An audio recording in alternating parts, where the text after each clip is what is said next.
Fever, no, no, no, no! But also, let's take a moment for KK, okay? She's that moment today. She's that girl always. Thank you. No cheat. Let the light get the nice little dog. Imagine this. The Chicago Sky hosts their largest Barbie night celebration to yet, replete with Angel Reese hype and pink decorations. Here's the issue, though. Not even Angel Reese is playing, and the Indiana Fever are set to completely destroy them for the third time in a row this season. Fans actually dubbed it Fever Night because the Fever stormed into the United Center, a unique venue that the Sky reserved only for them, and thrashed them 93-78. Kelsey Mitchell scored a season-high 35 points without Caitlin Clark on the court, establishing the rivalry that everyone has been talking about. There isn't any. What specifically enraged Caitlin Clark, then?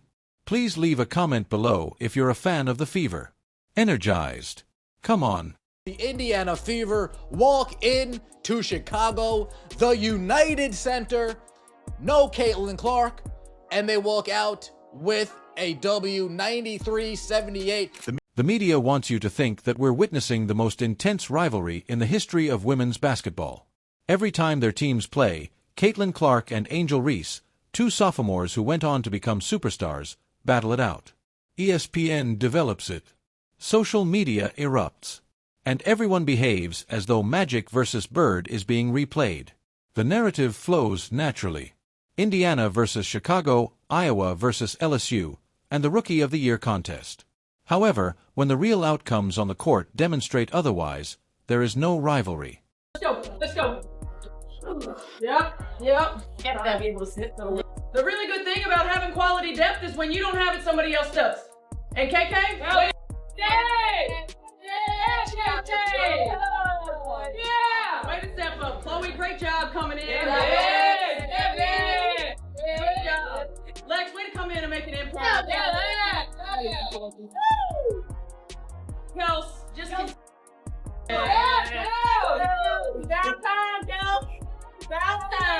When the cameras stop filming, this is what no one wants to acknowledge. A totally different picture is painted by these teams' real head-to-head record.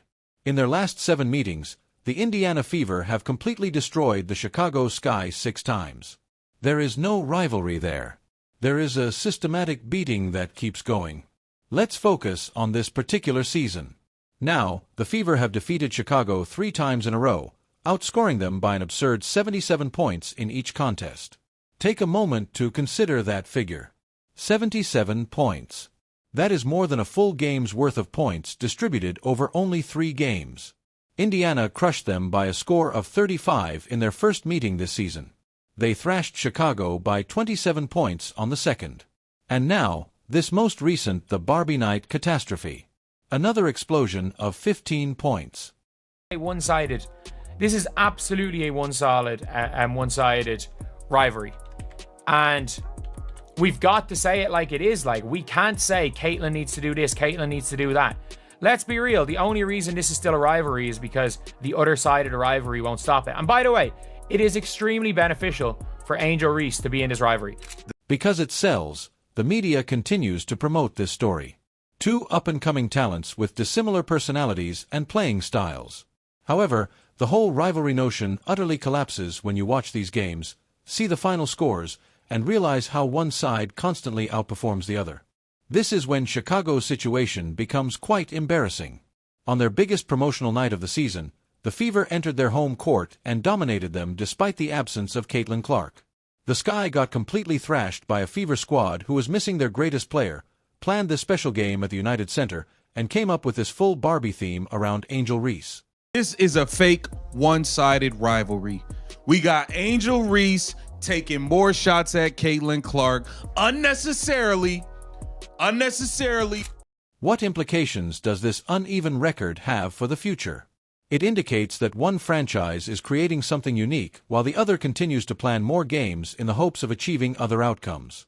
The Fever have demonstrated that they are capable of defeating Chicago in normal games, away games, home games, and special theme nights, both with and without Clark. Ree and Clark are not in a rivalry here. Indiana is practicing against a Chicago team that consistently gives them chances to demonstrate their superiority. The Sky threw another themed party, booked another United Center game against the Fever, and once again felt humiliated. Competitive balance does not exist there. That is one team continuously teaching another while everyone acts as though they are close. It's the Kelsey Mitchell Show here in Chicago.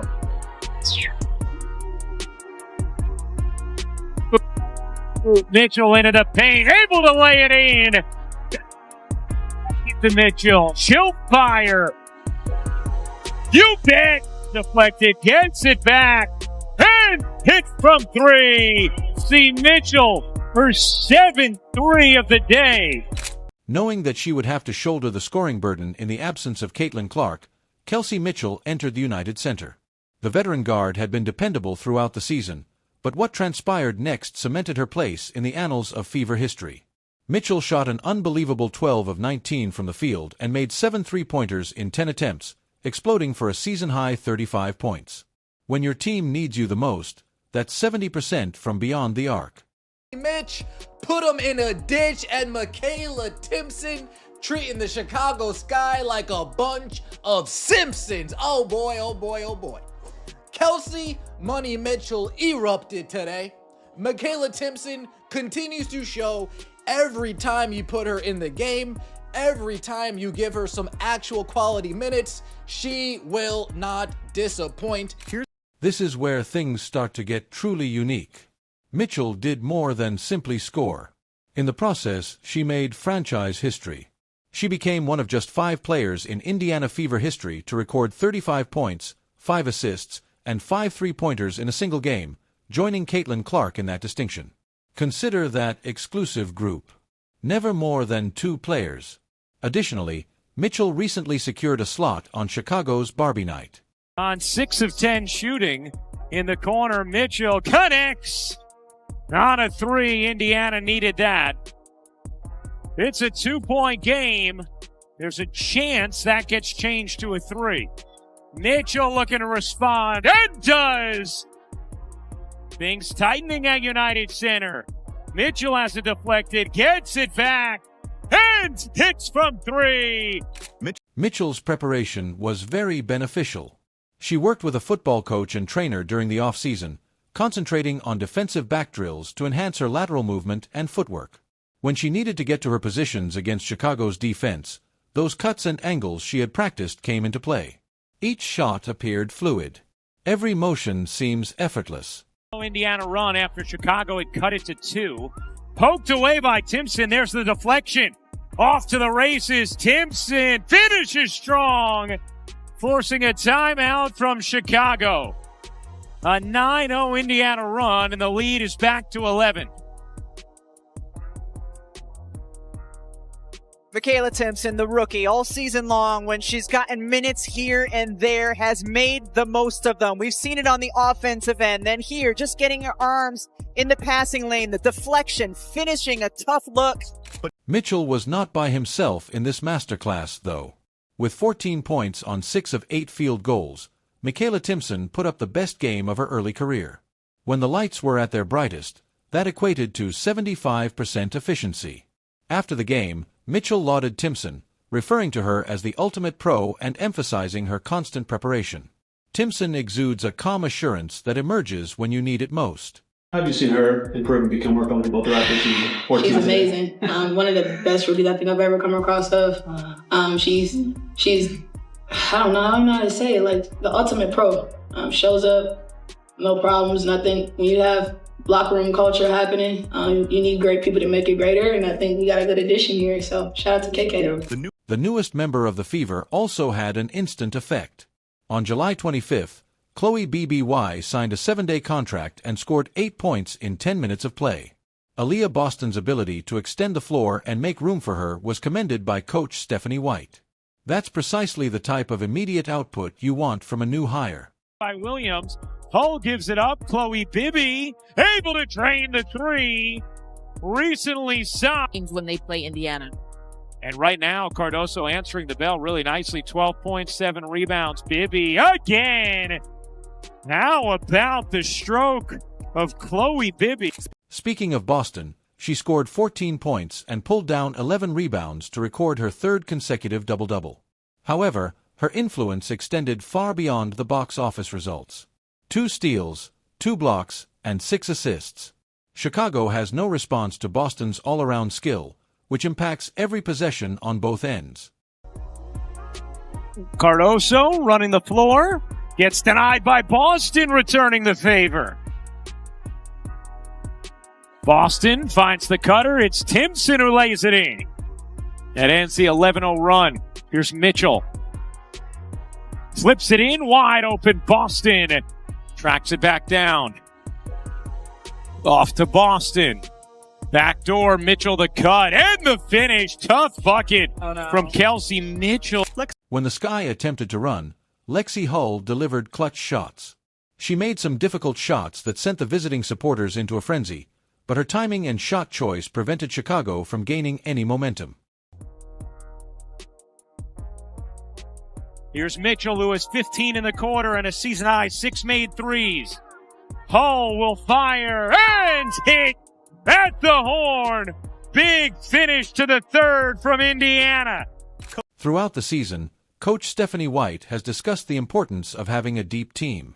According to her, having depth may mean that players who should get minutes don't always get them, but games like this show how important depth is. Despite losing their greatest player, the Fever rotation held up well for 40 minutes.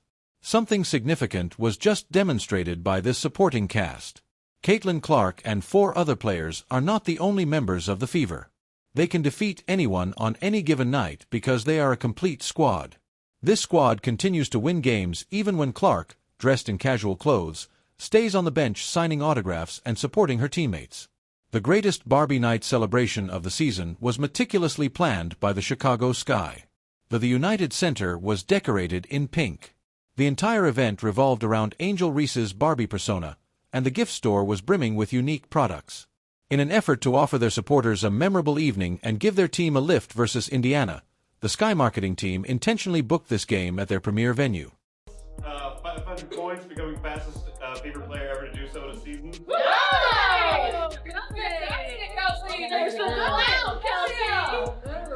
9th 30-point game, second most in Fever history. And season high. I knew it! KK career high in points. Yeah, baby, run. AB 11 double-double of the season. This is where things went awry, though. On their own themed night, the Sky was without their main attraction because Angel Reese wasn't even performing because of an injury. Chicago was unaware that the Fever would soon disrupt this pink party in the most ruthless manner imaginable. During the game, supporters saw the Sky be destroyed on their own special night, and social media went crazy. Instead of calling it Barbie Night, Twitter users began referring to it as Fever Night. As Fever fans rejoiced, Instagram was inundated with memes depicting empty pink seats.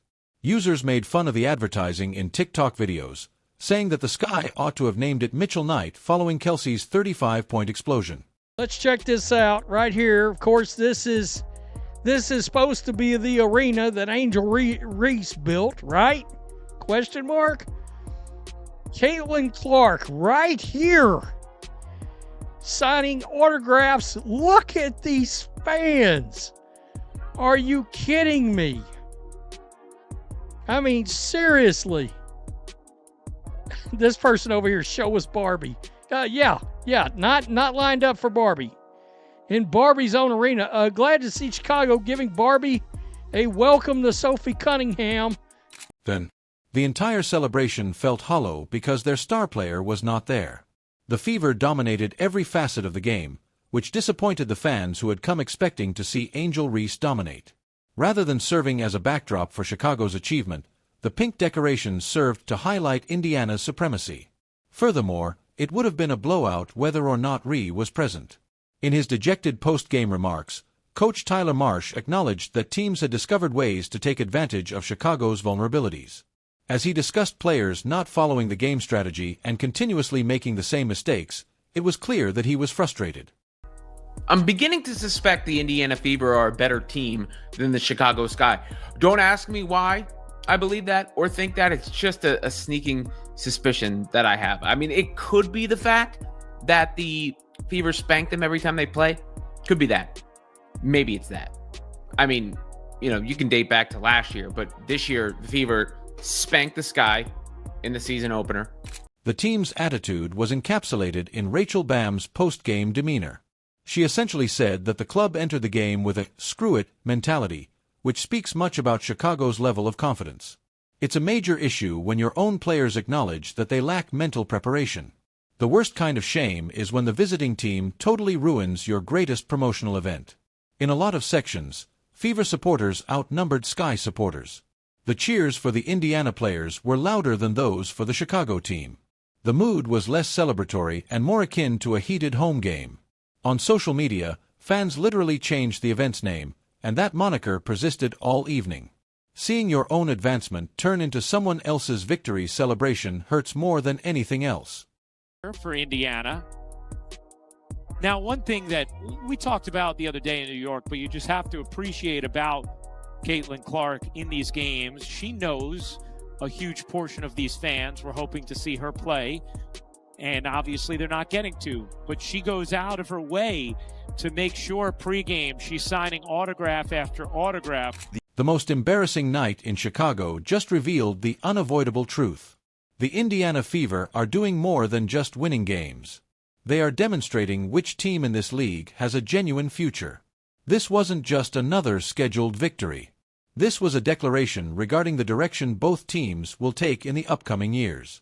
Chicago continues to book more Indiana games at prestigious locations like the United Center.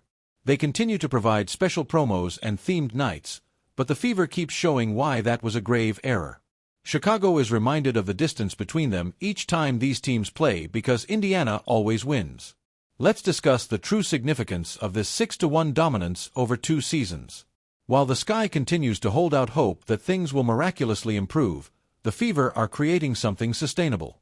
Indiana is only 2 games behind Atlanta for 3rd place in the Eastern Conference.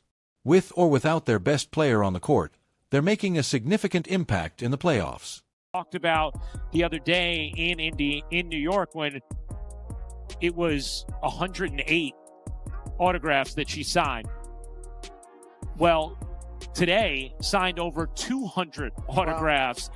Was out for a long period of time, signing for fan after fan. So trying to make sure, that she still is accessible to the fans here and helps create memories for so many of them. Here was Caitlin continuing to sign. For Chicago supporters, this is where things start to become really interesting. Throughout the game, Caitlin Clark signed more than 200 autographs for Sky fans who had come to watch her play. Even though she was wearing street clothes and seated on the bench, she continued to be the focus of attention. That gives you all the information you need to know about star power and the players that people genuinely want to see. Even when she isn't playing, Clark's presence instills tremendous confidence in her teammates. In order to help her restore her timing and rhythm, the team is approaching her return with caution and ensuring she has enough practice time. When she is fully prepared, which should be the 3rd week of August, they want her back. In the past, but one thing I have loved is that even though she's rehabbing and she wants to make sure she has access to the full artillery here of support for her rehab, look how happy the Liz are waiting to get an autograph from Caitlin Clark. And she has done this, even in a Cardoso jersey, she's done this ahead of every game, even while she's been out. And that's been really special to witness and special to see. She's crying. Look at her. This is what I'm talking about. It's all right. Let it out. It's an exciting moment. WNBA Countdown. We'll be right. Here's why this victory is so crucial, though. The Fever demonstrated that they are more than just 4 players and Caitlin Clark. Real depth is demonstrated by Hull or Cunningham going off on any given night, Timpson's career night, BBY's flawless debut, Boston's 3rd consecutive double-double, and Mitchell's 35 points. As long as their rotation is active and healthy, this club can compete against anybody. Contrast that with Chicago's ongoing problems. With this loss, which was their 5th consecutive loss, the Sky fell to 7 wins, 18 losses. Their rebuild isn't going very well, and their chances of making the playoffs are all but gone. That's what occurs when you're incapable of creating reliable game plans or chemistry. The thrilling truth is that this Fever team becomes even more dangerous as 2025 approaches when Clark makes a healthy comeback for the final stretch run. They have demonstrated their ability to perform under pressure, gained confidence in their abilities and learnt to win without her. Clark's return to this group gives it a unique quality that Chicago can't replicate at the moment. I mean, good for her. She simply understands kind of the responsibility she has and loves helping grow the game in that way. Yeah, and the emotion, of the fans when she does interact with them and sign with them, it really is amazing to see. Once again, Fisher Plummer are outstanding. Without ever setting foot on the court, Caitlin Clark ruled the entire evening. Despite security efforts to move her along, she spent 20 minutes before to the game signing autographs for hundreds of Chicago fans while navigating 2/3 of United Center. You can't fake that kind of celebrity power. With this victory, the Fever are now 2 games behind Atlanta in 3rd place in the Eastern Conference with 14 wins and 12 losses. Even without their best player, they are gaining significant postseason momentum. Clark's return is being handled with great care by the team, who are making sure she has enough practice time to get her rhythm back. When she recovers, this self-assured Fever team turns incredibly risky for the remainder of 2025. Please leave a comment below, get excited, like, subscribe, and enable all notifications if you're in favor of the Fever so you don't miss anything. We'll see you in the next video. Click the video on the screen.